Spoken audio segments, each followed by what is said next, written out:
గరం గరం వార్తల్ని సహసమర్పిస్తున్న వారు ఇక్ఫా యూనివర్సిటీ. అందరికీ నమస్తే. ఇక్ఫా యూనివర్సిటీ సహసమర్పిస్తున్న గరం గరం వార్తలకి స్వాగతం. ఇవాళ కూడా మీకోసం చాలా వార్తలు పట్టుకొచ్చినాం. అంతకంటే ముందుగల హెడ్లైన్స్. ఇంటర్వ్యూకి పోతున్న రాజేషు.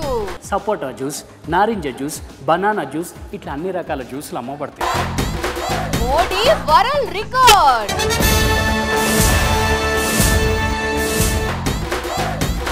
పాము గుట్టిందంటే నవ్వుతున్నారట డాక్టర్లు, కోపం చేస్తున్నారు రోగి ఇంటోళ్ళు. గోడ కూలింది స్కూల్లా, భయం పుట్టింది పిల్లల్లా. మోడీ సారు ట్రెండ్ను ఫాలో కాడు, ట్రెండ్ సెట్ చేస్తాడు. అందుకే ఆయనకు మస్తు మంది ఫాలోవర్లు, మస్తు క్రేజు. ఆయన రికార్డులు కొట్టుడు కాదులా, ఆయనను ఎత్తుకుంటేనే రికార్డులు వాటంతట అవే వస్తుంటాయి. ఇప్పటికే ఎన్నో రికార్డులు అందుకున్న మోడీ సార్ జేబులకు ఇప్పుడు మళ్ళీ రికార్డు వచ్చి పడ్డది.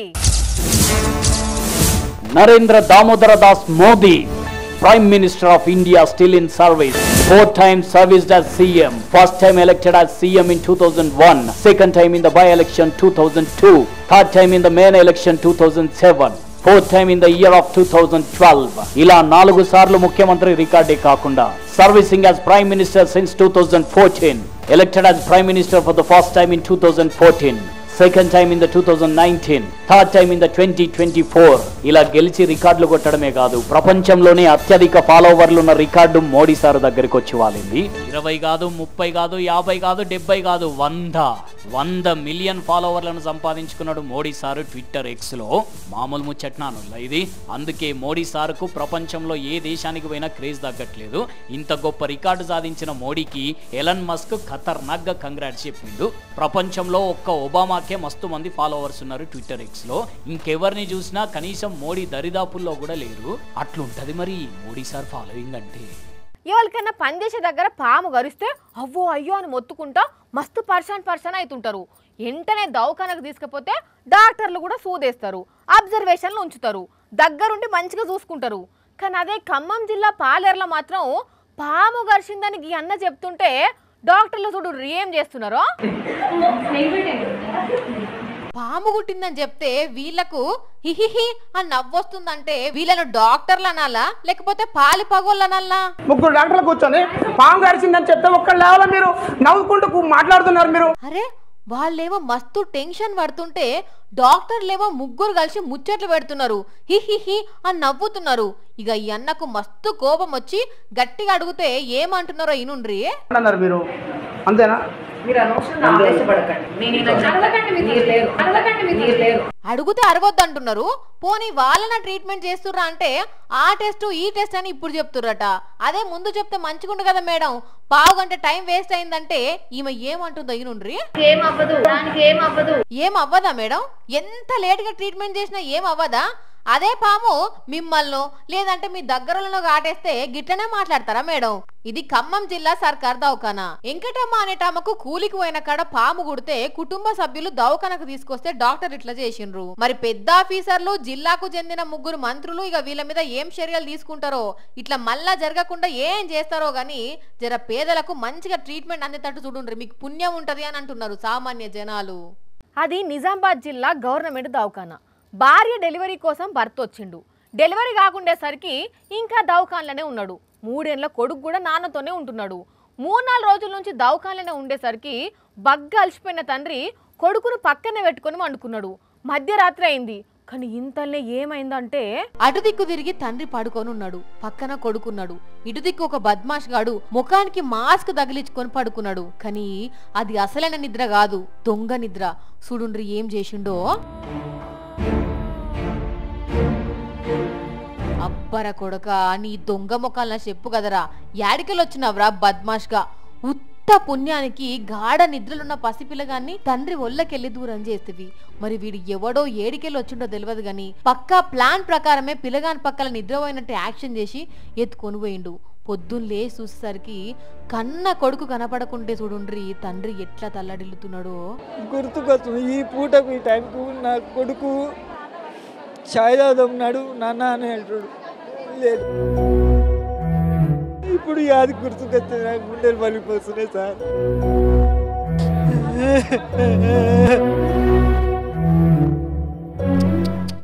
చూసినారుల్లా తండ్రి బాధ ఎట్లున్నదో, చూసినోళ్లకు మనకే కళ్ళల్లో నీళ్లు తిరుగుతున్నాయి. మరి తండ్రికి ఎట్లా కడుపుల మెలివెట్టినట్టు అవుతుందో గాని భారం అంతా పోలీసుల మీద వేసి నా కొడుకుని నాకు తెచ్చియుండ్రని కళ్ళ నీళ్లు పెడుతున్నాడు. పోలీసులు కూడా సీసీ కెమెరాలు మొత్తం చెక్కింగ్ చేసి అంతా జల్లడబడుతురు గాని చూడుండ్రి పాపం ఈ తండ్రి రాత ఎట్లున్నదో. మళ్ళా కొడుకో బిడ్డనో ఉడతాడని దౌకానకొచ్చి గీడ నిద్ర పోతే ఉన్న కొడుకుని ఎత్తుకొని వేయండ్రు. మరి వీడు బయట రాష్ట్రం దొంగోడో లేకుంటే వీళ్ళ ఇంట్లోలకు ఏమన్నా పాత పగలు గిట్లా ఉంటే ఎత్తుకపోయిండో అంత తెలుస్తుంది గాని వీడియో చూస్తేనే మనసు తల్లడిల్లిపోతున్నది. పోండ్రి 2-3 రోజుల నుంచి వానలు దంచి కొడుతున్నాయి. రోడ్లు చెరువులైతున్నాయి, చెరువులు మత్తడి వస్తున్నాయి. ఇక సిటీలో వాన కొడితే ఎట్లుంటుందో తెలుసు కదా, అంత ఆగమాగం ఉంటుంది. అడుగు తీసి అడుగు పెట్టేటట్టు ఉండదుల్లా. దీని మీద వార్త తీసుకొని రాపో అని పంపించిన మన రాజేష్ను.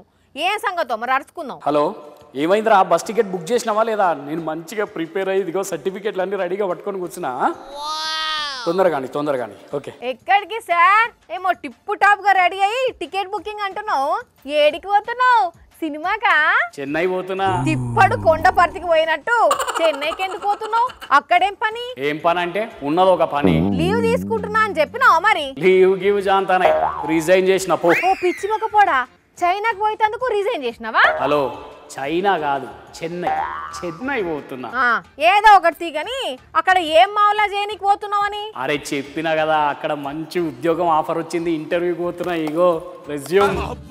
అబ్బో, ఇక్కడ రీజన్ అంటున్నావంటే పెద్ద కోల్వేనా? అక్కడ సాఫ్ట్వేరా?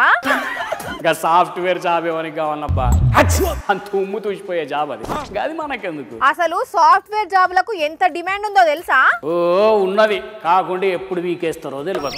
అయితే మరి నీకు సాఫ్ట్వేర్ జాబ్ వద్దా? నీకు ఇచ్చినా చెయ్యా. మరి ఏం చేస్తావు? హార్డ్వేరా? అది కూడా చెయ్యా. మరి ఏం పనికి పోతున్నావు? జ్యూస్ చేసేందుకు పోతున్నా. జ్యూస్ ఏంది? ఎస్, జ్యూసే.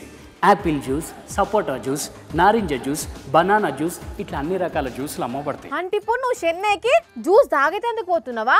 జాబ్ చేసేందుక? తాగేదందుకైతే ఇక్కడ నుంచి అక్కడికి పోవాలా?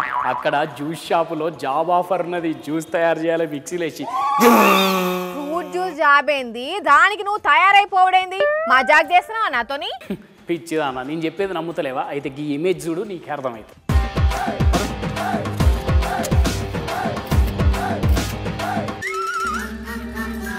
చూసినావా? తమిళనాడులో ఉన్న తూత్తుకూడిలో జ్యూస్ షాప్లో పనిచేసేటందుకు ఒక మనిషి కావాలన్నట. అందుకే నేను పోతున్నా. ఓర్ని, ఆయన బోర్డు పెట్టుడు మంచిగానే ఉన్నది, నువ్వు ఎగేసుకుంటా పోవుడు మంచిగానే ఉన్నది. అయినా అక్కడ ఎవ్వరు లేడా జ్యూస్ చేసేటోడు? డిగ్రీ చేసిన వాళ్ళనే తీసుకుంటాడట అన్న. బీటెక్, బీఎస్సీ, బీకామ్ ఇట్లా ఏదో ఒక డిగ్రీ చేసి ఉండాలన్నట వచ్చేటోళ్ళు. అబ్బో, డిగ్రీ ఎందుకట? ఎంత జీతం ఇస్తాడట? నెలకు 18,000 రూపాయలట జీతం. చెన్నైకి పోతే 18,000 సరిపోతాయా మరి నీకు? జీతం కాదబ్బా మ్యాటరు. జ్యూస్ షాప్లో పనిచేసేటోనికే 18,000 రూపాయల జీతం ఇస్తున్నాడంటే ఆయనకి ఎంత లాభం ఉండి ఉండొచ్చు చెప్పు. అందుకే ఆ షాప్లో జాయిన్ అయ్యి మొత్తం టెక్నిక్స్ అన్నీ నేర్చుకుంటూ జ్యూస్ ఎట్లా తయారు చేయాలని వచ్చి ఇక్కడ ఒక సెంటర్ ఓపెన్ చేస్తా. అప్పుడు మిగతా లాభం అంతా మనకే వచ్చేస్తుంది. ఎట్లున్నది ఐడియా? కావాలంటే చెప్పు, నేను కూడా పెట్టుకుంటా జాబ్లో. వేసినట్టే ఉంది తిని తెలివి. జ్యూస్ షాప్ పెట్టేందుకు ఊరికి పోయి ట్రైనింగ్ తీసుకొని వస్తాడట. నాడు పని ఎగ్గొట్టే పనికిరాని పనులన్నీ ముంగటేసుకుంటావు ఎప్పటికీ. ఎప్పుడు ఎదుగుతున్నాను బట్టి గుంజుడే కదా నీ పని. అయినా ఊరుకునేది లేదు. ఇక్కడ లోకల్ ఎక్కడన్నా జ్యూస్ పాయింట్లో పనిచేసి అయినా సరే జ్యూస్ ఎట్లా తయారు చేయాలో నేర్చుకొని ఒక షాప్ పెడతా. మరి లేకుంటే పనిచేసేటోనికే 18,000 ఇస్తున్నాడంటే ఎంత లాభం వచ్చుంటుందో ఆయనకి.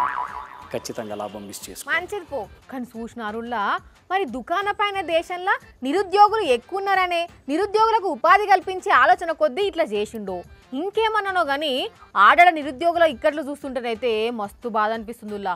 మొన్నట్లా ముంబై ఎయిర్పోర్ట్లో 2,000 లోడర్ జాబుల కోసం 25,000 మంది యువకులు వచ్చిర్రు.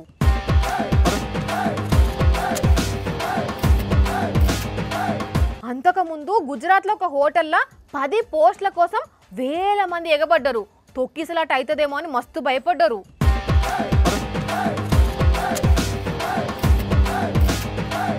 ఇట్లున్నది పరిస్థితి. ఒక దిక్కు చదువుకున్న వాళ్ళకు జాబులు దొరుకుతలేవు, ఇంకో దిక్కు దొరికిన వాళ్ళ కొలువులకు గ్యారంటీ ఉంటలేదు. ఏం జీవితాలు ఏమో పో.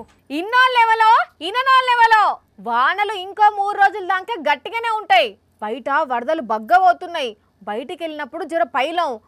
నిజముల్లా ఒక్కో కాన్న అయితే వరదలను చూస్తుంటే మస్తు భయమవుతుంది, డేంజర్గా ఉన్నాయి.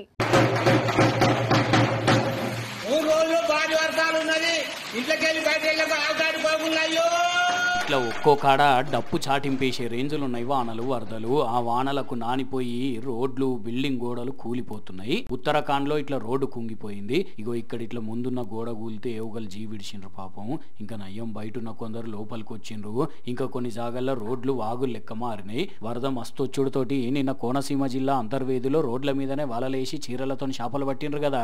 అట్లనే ఇవాళ పెద్దపల్లి జిల్లా మంతని బస్టాండ్ లో కూడా వరదల చేపలు పట్టిండ్రు. ఆసిఫాబాద్ లో మస్తు గాలులు పెడుతున్నాయి. వరంగల్లోనేమో రోడ్లు చెరువులు అయితే బండ్లు పోయేందుకు మస్తు కష్టం అవుతున్నది. విశాఖపట్నంలోనేమో వరద పోతున్నది రోడ్ల మించి.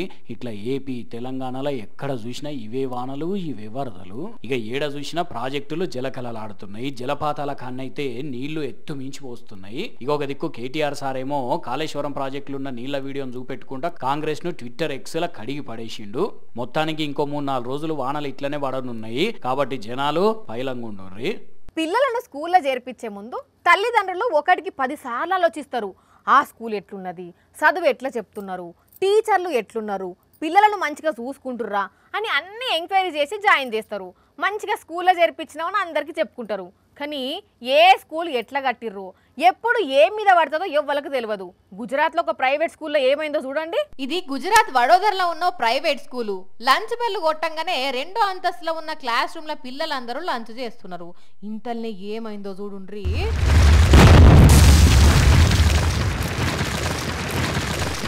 అబ్బర కొడుక గోడ ఊలిపోయింది. ఆ గోడ పొంటే ఉన్న 7-8 మంది పిల్లలు కూడా అవతల దిక్కుపడ్డారు. అయ్యో ఎంత పనాయరా.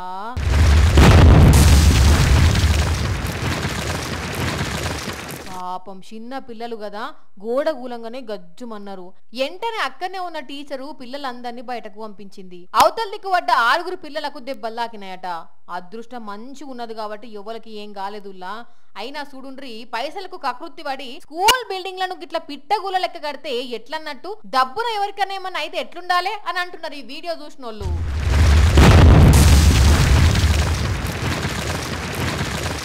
చిన్న పిల్లలకు పుట్టంగానే 5-6 నెలలకు లేకుంటే 7 నెలలకు 8 నెలలకు పనులు వస్తాయి.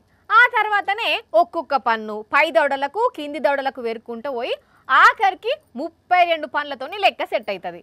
అంటే 6-7 ఏళ్ళప్పుడు కూడా ఊడిపోయి వస్తాయి. కానీ అది వేరే విషయం అనుకోండి. కానీ ఎప్పుడన్నా పుట్టంగానే పోరలకు పండ్లు రంగ చూసిర్రా? ఓ అమ్మ వాణి ఆగు, అసలు పుట్టంగానే పండ్లు ఎట్లొస్తాయి అంటే వచ్చినాయి. మళ్ళీ అది 1 పన్నో 2 పనులో కాదుల్లా, పర్సన్ అవుతారు పక్క. పుట్టుకతోటే 32 పండ్లతోని పుట్టింది. ఇగో ఇక్కడ కనబడుతున్న పాల బుగ్గల పసిపాప. అమ్మ బాబు ఇదేంది, ఇది ఇంత చిన్న పిల్లకు ఎంత పెద్దగా పండ్లున్నాయి.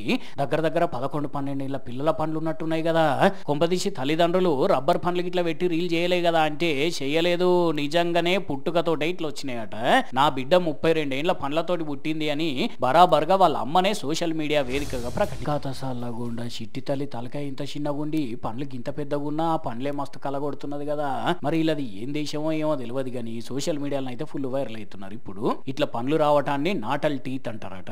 అమ్మాయి ఆరోగ్యానికి ఎటువంటి డోకా లేదట. కాకపోతే ఇట్లా ఒక్కసారి ఇన్ని పండ్లతో పుడితే పాలిచ్చే తల్లికి తక్లీఫ్ అవుతుందట. ఒకవేళ పాప పన్ను గిట్లా ఊసిపోతే అది మింగినా కూడా పిల్లలకు కడుపు నొప్పి వచ్చే ప్రమాదం ఉంటది. అట్లని ఇప్పటికైతే ఈ పాప పండ్లు గట్టిగానే ఉన్నాయట. మరి 5-6 ఏళ్ళకి పాప పండ్లు ఊసి మళ్ళీ కొత్తవి వస్తాయో లేకుంటే ఇవే కంటిన్యూ అవుతాయో గానీ పాప పల్లి గిలిస్తేనే అయితే భలే నవ్వు వస్తున్నదిలే మనకు చూస్తుంటే. ఇదెక్కడి మిరాకిల్రా నాయన. అప్పట్లో బ్రహ్మంగారు చెప్పిండ్రు, ఇప్పుడు నిజమైంది, మనం చూస్తున్నాం అని కామెంట్లు పెడుతున్నారు మన దగ్గర వాళ్ళు. అట్లా జరుగుతుంటాయి ఆడాడ అప్పుడప్పుడు. ఇప్పుడు దానికి అన్ని తిల్ల వార్తలు చూసిరు కదా, ఇంకెన్ని వార్తల్ని ధనాధన్లో వరుస పెట్టి చూసేయండి. బాపట్ల జిల్లాల బంగారం దొంగలు ఎక్కువైపోతురులా. పాపం ఈ అక్క ఏదో పని మీద బయటకు పోయి ఆమె జాగలు ఆమె పోతుంటే వీడు పగబట్టినట్టే వచ్చిండు. బండి ఆపిండు, అడ్రస్ అడిగినట్టే అడిగిండు. అంతల్నే షేన్ దెంపాలని చూస్తే అక్క దెంపనీయలేదు. అయినా అందిన కాడికి దెంపి దాన్ని జేబులేసుకుంటే లేట్ అవుతుందని నోట్లో పెట్టుకుని ఉరికిండు. సీసీ ఫుటేజ్ ఆధారంగా పోలీసులు దేవులాడుతున్నట్ట. గాని బంగారం నక్కలకు భలే కష్టం వచ్చింది పోండ్రుల్లా. ఇంట్లో దాచుకున్న దొంగలు పడుతున్నారు. మెడలో వేసుకొని పోతేనేమో ఇసోంటి లక్కోరగాళ్ళు మోపైతున్నారు. మీరైతే పైలంగా బంగారం దాచుకొని రక్కలో.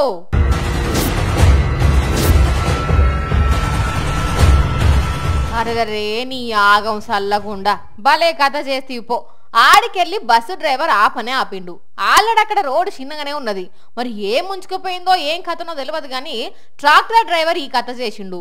అదృష్టం మంచిగుండి అటు బస్సులున్నోళ్లకు ఏం కాలేదు, ట్రాక్టర్ డ్రైవర్ కు ఏం కాలేదు. కానీ ఇంకా అసలు విషయం ఏందంటే ఈడ మోరి మీద కూర్చున్నవ్వ ముందుగానే ఈ టక్కర్ను పసిగట్టిపోయి సాటుకు దాచుకున్నది. బస్సు ట్రాక్టర్ ఇరుక్కపోయినాక వచ్చి చూసింది గాని ఎందుకో కొందరు డ్రైవర్ అన్నలు అంతసేపు నిమ్మలంగా వచ్చి ఏదైనా వెహికల్ రాగానే ముంచుకుపోయినట్టు చేస్తారు. పాకిస్తాన్ లో మాత్రం ఓ జాగ్రత్త పరుడు క్లచ్, బ్రేకు, యాక్సిలేటర్ కు డబ్బా చేయించి దీనికి తాళం వేసిండు. ఇక ఇప్పుడు ఎత్తుకపోండ్రుల్లా దొంగల్లారా మీకు సవాల్ చేస్తున్నా అని క్యాప్షన్ రాసుకొచ్చిండు గాని నిజంగా తెలివి కల్లోడు పోన్రి. ఇగో ఇవే ఇక్ఫా యూనివర్సిటీ సమర్పించిన గరం గరం వార్తలు. మళ్ళొచ్చే ఎపిసోడ్లో ఇంకిన్ని గరం గరం వార్తలతో కలుద్దాం. మన టైం అయితే గుర్తుకున్నది కదా, రాత్రి 8:30కు మళ్ళా తిరిగి ఉదయం 8:30కు. మర్చిపోకుండా చూడుండ్రి.